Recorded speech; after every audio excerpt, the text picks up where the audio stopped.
La situación actual de la educación virtual en el Ecuador, el reflejo a través de distintos ojos de todos los actores de la comunidad educativa.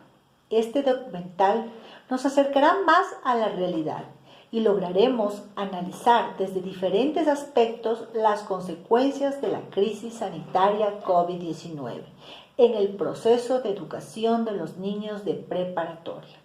Usaremos la entrevista como medio de investigación a docentes, padres de familia y estudiantes, con el fin de que usted realice sus propias conclusiones y sea un aporte importante en el proceso de enseñanza y aprendizaje de su hijo. Acompáñenme en esta grata experiencia. Educación, pandemia y desigualdades. Me gustaría que observen la caricatura de Salomón publicada en la prensa gráfica hace unos meses. Una caricatura que ha circulado por diversas redes sociales y medios de comunicación. A mi modo de ver, expresa de manera contundente la situación de crisis socioeducativa que se evidencia con la pandemia. Me gustaría que la observen con mucho detenimiento. Un niño en su casa, conectado a Internet, haciendo sus tareas en una computadora, mientras otro niño, mirando desde la ventana, apunta la tarea. Observemos los detalles de la situación presentada y pensemos, ¿qué nos evoca? ¿Quiénes serán los niños y niñas, jóvenes, adolescentes y también adultos que se ubican fuera de la posibilidad de tener esos recursos, de contar con lo mínimo para vivir o de tener acceso a la educación? La imagen diáfanamente nos muestra cómo la emergencia generada por la pandemia revela la crisis en educación, una crisis estructural enlazada a una crisis socioeconómica y política que ha sido semillero de múltiples inequidades. Desde la educación podemos decir una vez más que la pandemia nos cuestiona el discurso de igualdad de oportunidades. Las igualdades de oportunidades educativas son grandes falacias si no existen iguales condiciones de vida que aseguren el derecho a la alimentación, la salud, la vivienda, entre otras condiciones fundamentales para una vida digna. En un país como Ecuador, donde solo el 16.1% de los hogares en el sector rural cuenta con conectividad, o donde solo el 37.2% de los hogares ecuatorianos cuenta con Internet, datos del Observatorio Social 2020. Tal igualdad de oportunidades es absolutamente inexistente, como lo ha venido siendo para los 14 millones de niños y niñas adolescentes que en el 2009 ya estaban fuera del sistema educativo en América Latina, de acuerdo a la UNICEF 2019. En este sentido, ahora que se va imponiendo la educación virtual como una opción generalizada para la atención de niños, niñas, adolescentes, jóvenes o adultos, volvemos a encontrarnos con las brechas y desigualdades sin terminar de abrir los ojos para ver que continuamos dejando fuera a los más vulnerables. Peor aún, muchos más se suman al grueso de la vulnerabilidad. Es imperativo diversificar las alternativas educativas para garantizar el derecho a la educación y asegurar la permanencia en el sistema, no solo en atención al problema de falta de conectividad, sino incluso para quienes la tienen. La educación virtual puede ser excluyente y lo está haciendo, dando también el poco manejo de las TICs, la falta de equipos adecuados o suficientes en los hogares, las pedagogías tradicionales bancarias productoras de estrés, depresión, desmotivación, que se ponen en uso ahora desde el aula virtual, el excesivo peso colocado en las familias, siendo que buena parte de ellas no tienen posibilidades reales de apoyo al estudiante ante otros factores que pueden estar vinculados o no a la virtualidad. El derecho a la educación está siendo despedazado en esta crisis de pandemia, no solo en Ecuador, es así y peor en algunos países hermanos. como por ejemplo Haití y Venezuela. Este derecho empeora si añadimos otras situaciones como la carencia de recursos de los docentes, quienes padecen con crudeza la reducción de sus ingresos o la demora en sus pagos de salarios, que les impide, entre otras cosas, lograr mantener el servicio de Internet para poder brindar atención desde esta modalidad de estudio. Una vez más, al docente se le pide contra toda sensatez, en medio de la adversidad, que haga milagros. ¿Es acaso solo un problema del Ecuador garantizar la educación a los estudiantes de un país? Necesitamos crear, mantener, fortalecer iniciativas de atención a los sectores vulnerables en la ciudad y del campo, porque la voz de esperanza para 6 de cada 10 estudiantes del territorio ecuatoriano está en aquellos y aquellas educadoras, directivos, gestores, líderes organizacionales, el Estado, la Iglesia, medios de comunicación, comunidades que verdaderamente se pongan en el pecho la búsqueda y consecución de alternativas transformadoras de su realidad.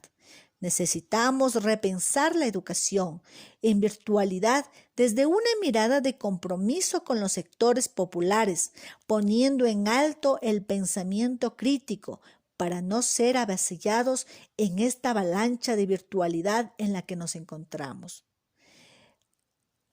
Transitamos una época donde hace falta agallas para comprometerse en la acción a mover montañas y empujar el sol hacia los hogares sumidos en la crudeza del impacto de este COVID-19, que llegó para demostrarnos cuán estropeado vamos dejando el mundo en que vivimos, pero también cuán grande puede ser la esperanza y la oportunidad para construir un mejor presente y futuro para nuestros estudiantes.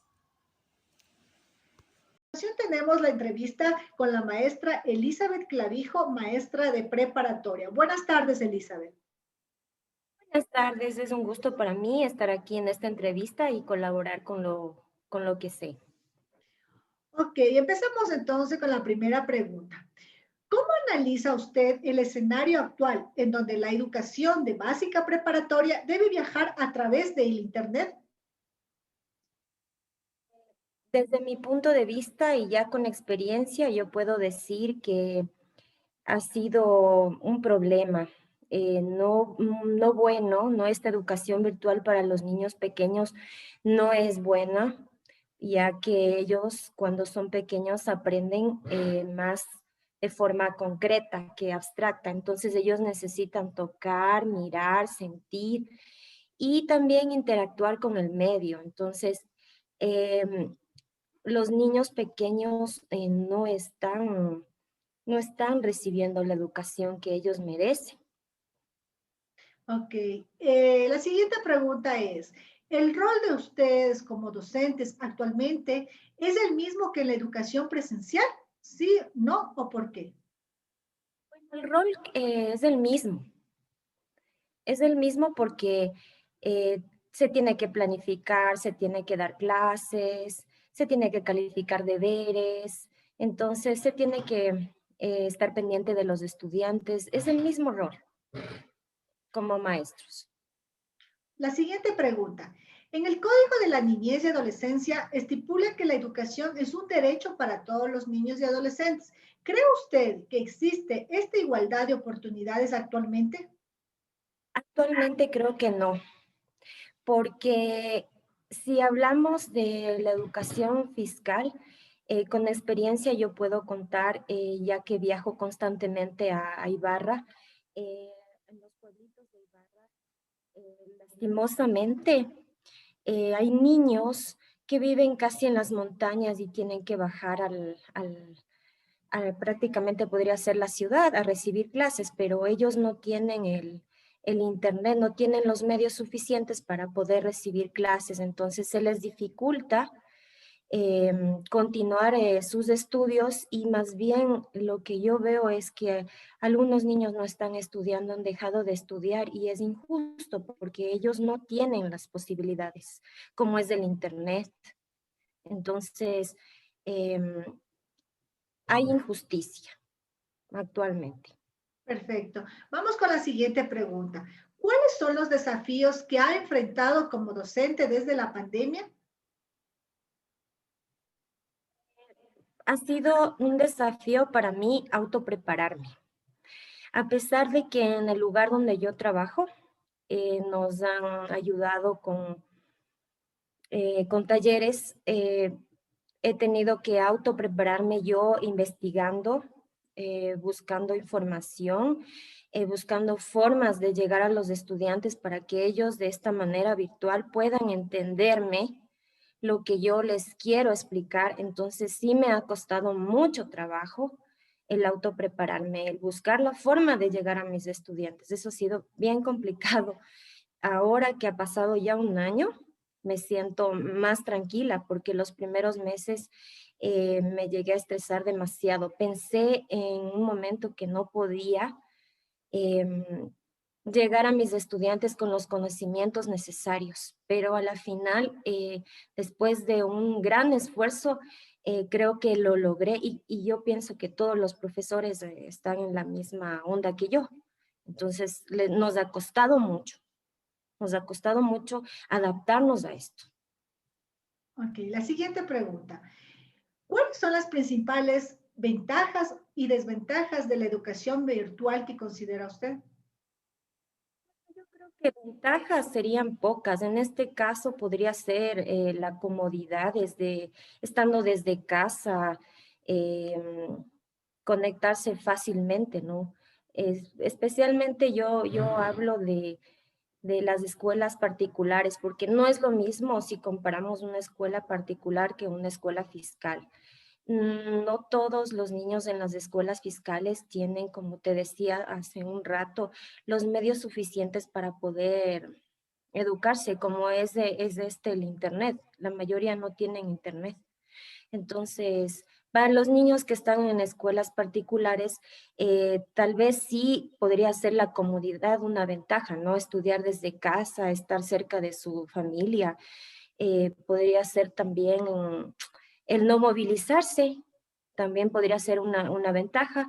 Una desventaja, perdón, una ventaja sería, una desventaja, me tocaría una desventaja, sería el, el no tener la interacción entre las demás personas, o sea, la interacción con la profesora y los estudiantes, no tener ese contacto emocional, ese contacto con las demás personas. Eso también les va a perjudicar a los niños en futuro.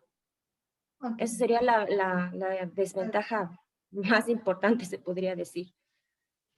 La siguiente pregunta. Según su criterio, ¿los maestros de preparatoria actualmente tienen las competencias suficientes para dar una clase virtual? Actualmente, yo creo que después de un año, sí podría ser, pero al principio no estábamos preparados. Actualmente ya, yo creo que Ok. sí. La siguiente pregunta. ¿Considera que las plataformas virtuales utilizadas actualmente cumplen satisfactoriamente con los objetivos de la educación en el Ecuador? Yo creo que sí. Una de las plataformas que utilizamos es el Classroom, por ejemplo, ahora. Em, bueno, el Classroom es una plataforma virtual de Google. Sí, es buena, son buenas las plataformas. Te ayudan bastante. Ya. La siguiente pregunta. Según su criterio, ¿qué debe promover el Estado a través del Ministerio de Educación? ¿Cuál debería ser la propuesta para obtener un proceso de enseñanza y aprendizaje exitosa en preparatoria actualmente? Actualmente pienso que debería haber más organización. Debe haber más organización en el Ministerio de Educación con respecto a a la educación en preparatoria. Como te decía, los niños pequeñitos aprenden viendo, tocando, sintiendo de una forma concreta. Entonces, yo creo que debería haber una organización para que los niños puedan asistir a clases de forma permanente. Ok, la siguiente pregunta. Desde su experiencia, ¿los niños actualmente asimilan y alcanzan el nivel de destreza para su edad? Yo creo que no, o sea, en parte, no totalmente, no creo que estén alcanzando todas las destrezas que ellos deben alcanzar a su edad. En parte, no totalmente. No alcanzan las destrezas. ¿Por No, qué no. pensaría que no alcanzan las destrezas? Porque no es lo mismo tener una educación virtual para niños pequeños que una educación presencial. En una educación presencial se hacen muchas actividades para que ellos puedan aprender y asimilar. La preparatoria es una edad muy importante en los niños de aprendizaje básica, que de eso dependerá luego el desarrollo de los niños en lo que es el aprendizaje. Entonces es la parte más importante y básica en el aprendizaje de los niños, la preparatoria. La Y de siguiente, forma virtual, perdón que te corte, de forma virtual no se está logrando lo que se quiere lograr. de acuerdo. La siguiente pregunta. ¿Qué hace el docente frente a un caso de muerte de un familiar de un niño de preparatoria? Tiene que ser el apoyo para el niño. El docente tiene que ser el apoyo para el niño que pierde un familiar, porque un niño que no está bien emocionalmente no puede rendir bien en la escuela. Entonces, el niño tiene que primero estar bien emocionalmente para poder trabajar en la escuela. Entonces, el maestro tiene que ser el apoyo para el niño. Entonces, hay que tener paciencia, hay que esperar hasta que el niño se recupere emocionalmente. Perfecto. La siguiente pregunta. A modo de conclusión, ¿nos podría hablar acerca de qué hace la maestra frente a todos los aspectos de la educación virtual actualmente? ¿Qué hace la maestra actualmente? Sí, Ya, para concluir, referente a todos los aspectos que hemos tratado ahora, ¿qué hace la maestra frente a todo lo que es la educación virtual actualmente? bueno, la maestra es un mediador, se podría decir, para el aprendizaje de los niños en este caso, ya que aquí los niños necesitan ayuda en casa y de que el trabajo sea en conjunto de la casa con la escuela, en este caso el maestro con los padres de familia. Entonces, la maestra es una mediadora eh, para que los niños puedan aprender, pero sí es necesario de la ayuda de casa, de la familia, del padre o la madre. Antes, en la escuela presencial, el trabajo prácticamente de la maestra era en su mayoría, porque los papás se deslindaban, pero en cambio ahora nos damos cuenta que les ha tocado a los papás de estar más pendiente y estar ayudando a los niños con los deberes, con las tareas, porque se ha, se ha dificultado el aprendizaje de esta forma. Te hablo especialmente de los niños más pequeños, porque ya en lo que es el colegio, la universidad es más fácil, o sea, es menos complicado, pero con los niños pequeños sí se necesita ayuda de casa también. Entonces, creería que de todos los agentes que pertenecen a la comunidad educativa, como son los padres, los docentes y los alumnos, deben mejorar la comunicación actualmente para que tenga un éxito en el planteamiento y el desarrollo de las actividades diarias. Claro, debe mejorar porque sí, o sea, no hay una buena comunicación, ya que los padres también trabajan, no tienen mucho tiempo, a veces no tienen paciencia, entonces se necesita de la ayuda, la colaboración y una buena comunicación entre todos los miembros de la comunidad educativa. Muchísimas gracias, Elizabeth, por este encuentro y por sus palabras. Que tenga una linda tarde. Gracias también por su invitación. Posición para este desafío por nuestros niños. Uno como padre puede lograr con una actitud positiva y sobre todo con mucho amor todo lo que se necesite. Muy bien, la siguiente pregunta. Sheila, ¿considera que cuál ha sido de los retos más significativos para usted frente a esta modalidad virtual de educación? Pues bueno, puedo determinar que son dos retos. El primero, trabajar y al mismo tiempo apoyar en las clases a mi hijo.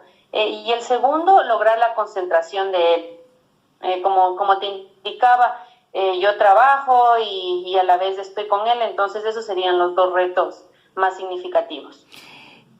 Muy bien, la siguiente pregunta. ¿Cuál es el rol que usted cumple como parte de la comunidad educativa dentro de este proceso de escolarización virtual?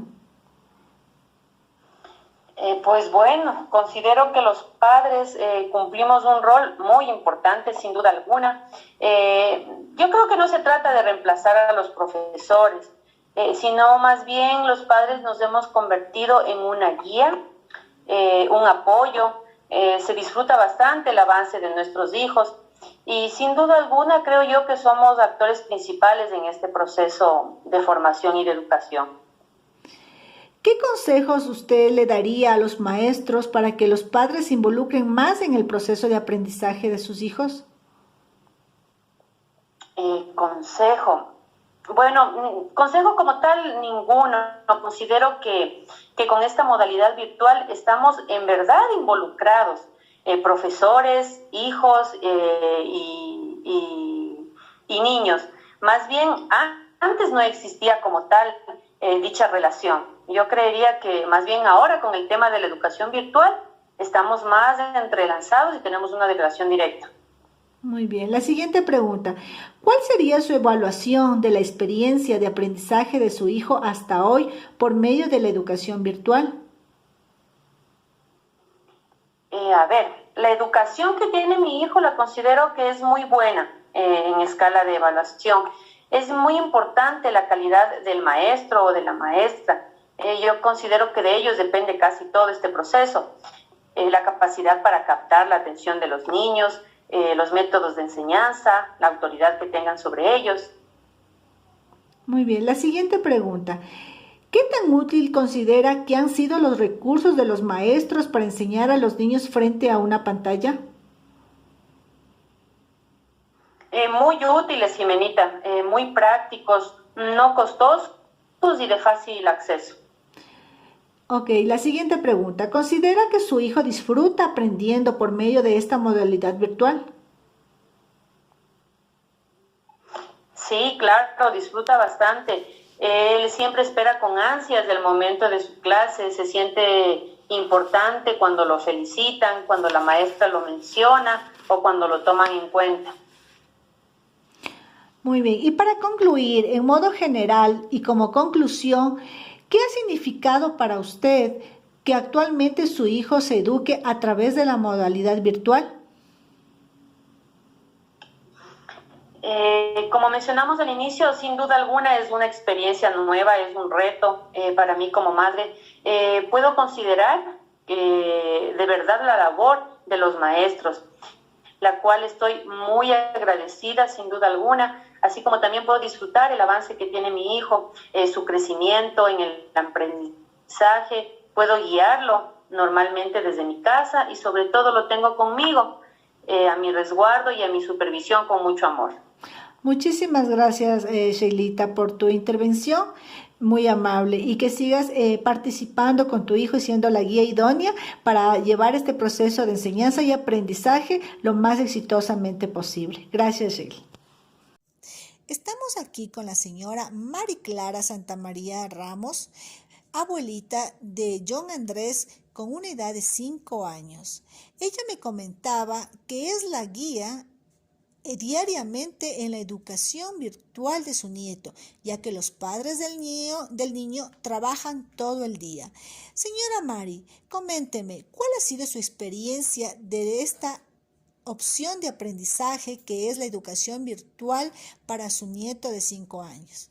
Bueno, para mí ha sido una experiencia magnífica, ¿no? Porque nosotros antiguamente no teníamos eso. Y pues el niño sí, la edad que él tiene, sabe aprender la computadora. Como los papás pasan trabajando, yo soy la guía de él. Y a veces cuando yo no sé algo, le llamo enseguida a mi hija, le digo, mira, esto, entonces ella me dice. Entonces ahí yo rápido le digo al niño y todo eso, a pesar que los niños son bien inteligentes, saben, conocen rápido la computadora y todo eso. Nosotros a esa edad, ¿qué vamos a saber? En esa época no, pues de nosotros, a la edad que yo tengo. ¿Cuál ha sido la ventaja más grande y la desventaja de la educación a distancia para usted? A mí ha sido la ventaja que los niños están en casa. Y la desventaja que, pues, no, claro que les enseñan, digo que no, pero mejor sería que vayan a la escuelita a aprender con la profesora, que eso es lo mejor. ¿Para usted es mejor la educación presencial o la educación vía virtual? No, pues presencial, porque ahí la profesora conoce a los alumnos, saben, o sea, la profesora les conoce porque prácticamente es el segundo hogar de ellos. Entonces la profesora conoce a cada alumno. Desde su experiencia, desde la pandemia, ¿cuál ha sido lo más impactante que ha pasado en su familia referente a lo que es la educación, la economía? En fin, ¿qué podría conversarnos acerca del tema? No, pues todo ha cambiado. Todo cambió desde la pandemia que hubo. Los niños no pueden salir. Mire que tienen que ponerse mascarillas de repente cuando salimos, pero los niños prácticamente no han salido. Al menos mis 2 nietos nunca salieron de la pandemia. Y el niño ya se acostumbró a no salir porque tiene miedo. Entonces, esa es la... Fíjese que va a volver otra vez a la escuelita ya con ese miedo, pero no, tenemos que orar mucho para que el Señor se acabe esta pandemia, porque Él va a hacer la obra. Muy bien, señora Mari Clara. Muchas gracias por su presencia y sobre todo por su apoyo a su nieto en este proceso que nos involucra tanto a la familia como a los docentes y sobre todo a los niños. Muy amable. Gracias. Para mirar a través de los ojos de un niño. Hoy estamos con Victoria Valentina, de 5 años. Hola, Victoria. Hola. Victoria, coméntanos, ¿cómo son tus clases con tu profesora a través de la computadora? ¿Te gusta? Sí. Y Victoria, cuéntanos, ¿qué es lo que más te gustaría hacer? Me gustaría jugar con mis amigos en el parque de la feria porque es más divertido. ¿Y qué le dirías a tu maestra? Me diría que juguemos juntas. ¿Qué es lo relevante para la educación? Si usted es educador, comience por preguntarse qué ha aprendido de esta cuarentena. ¿Qué es realmente lo importante de la educación hoy? ¿Verdad que nos hemos dado cuenta que perdemos el tiempo con exigencias que no son las verdaderamente importantes? Voy a destacar algunas que yo he encontrado. La familia es de verdad la base. Así que el padre y la madre deben ser parte de nuestro proyecto educativo. Seguro se ha dicho usted que si hubiera sabido que esto iba a venir, hubiera conversado más con los padres sobre todas las potencialidades de los chicos y chicas, las cualidades y no solo de las quejas. Entonces, aproveche este tiempo largo de la pandemia y prepare algunas actividades con los padres. ¿Qué cosas buenas les vinieron a los hijos en esta cuarentena? ¿Se dieron cuenta de lo inteligente que son? ¿Cuántas cosas inventaron en estas semanas, en clases? Miren ahora a esas madres, ya no son enemigas, sino ahora son como unas comadres. Los hijos de ellas son sus ahijados. Cambien el dedo acusador por la mano extendida. Otra relevancia es la importancia de la educación emocional. ¿Cuánta falta ha hecho saber manejar las emociones en esta cuarentena? Administrar las rabias desde contar hasta 10 y hasta 100, respirar profundo, no pagar con los más pequeños o débiles, las impotencias, los miedos que sentimos en algunos momentos. Pues aprovechemos este receso y actualicemos nuestros conocimientos sobre el tema, sobre el control emocional. Ligado al anterior, qué relevante es enseñar habilidades para la convivencia pacífica, desde saludar, escuchar, pedir una ayuda, agradecer, quejarse. ¿Hemos trabajado eso antes? Les cuento que eso se enseña y se aprende cuando uno hace consciente, por ejemplo, lo mal que escuchamos sin mirar el rostro del otro, sin soltar el celular mientras el otro habla, saber que más que escuchar para comprender, estamos esperando que el otro termine para caerle encima con nuestro discurso. Por poner un ejemplo, cuando nos sentimos retrasados con nuestras pocas habilidades para la convivencia fraterna, entonces vemos lo relevante que será que lo trabajemos. ¿No le ha hecho bien reír en estos días de encierro? Pues el buen humor también se enseña y tiene un gran valor terapéutico y pedagógico. Recuerde que hablamos de la capacidad para expresar, a valorar a nuestra manera. Hablamos de sonreír y reír con otros, no de burlarse de los otros, pues el buen humor también se enseña y se aprende. Comience por recopilar anécdotas chistosas que los alumnos hayan vivido en este tiempo. A reír y a sonreír también se aprende. Reír es una cosa seria. ¿Cuántas recetas de cocina nos inventamos en este tiempo de distanciamiento social? No se admiró de las veces que cambió planes, no se admiró de lo bien que supo usted cambiar maneras de hacer su rutina de años. O sea, todos hemos incrementado nuestra capacidad de resiliencia y lo hemos puesto en práctica en este tiempo. Pues conviene recordar que la resiliencia es el arte de reinventarnos frente a las diversidades. También se puede enseñar y aprender. Y cuando aprendemos en el área de salud, ¿cuánto aprendimos? No hablo solo lo que aprendimos sobre el origen y tratamiento de la pandemia. Hablo de alimentación sana. ¿No se siente usted experta en alimentación saludable? Pues tiene ahí temas para trabajar con los padres, con los alumnos, con la familia en general. Aprovechemos en este mundo que nos envolvió y busquemos un mapamundi y ubiquemos todos los países que los chicos y chicas han escuchado durante la pandemia. Ubiquémonos en el mapa, vea qué aprendieron de esos países, saquemos unos de nuestros juegos instructivos del área de geografía y estimulemos la memoria de nuestros alumnos. Es algo que muy pocas veces los hemos hecho anteriormente. En el área de valores, subrayemos cómo ha sido valioso el valor de la solidaridad, la corresponsabilidad y el ejercicio de la ciudadanía, cumplir con normas de cuidado de nuestras personas y de los demás, ver la solidaridad como algo bueno, que nos humaniza, es vital para esta nueva humanidad que tiene que nacer. No podemos olvidar temas que subyacen y que a veces los dejamos de lado.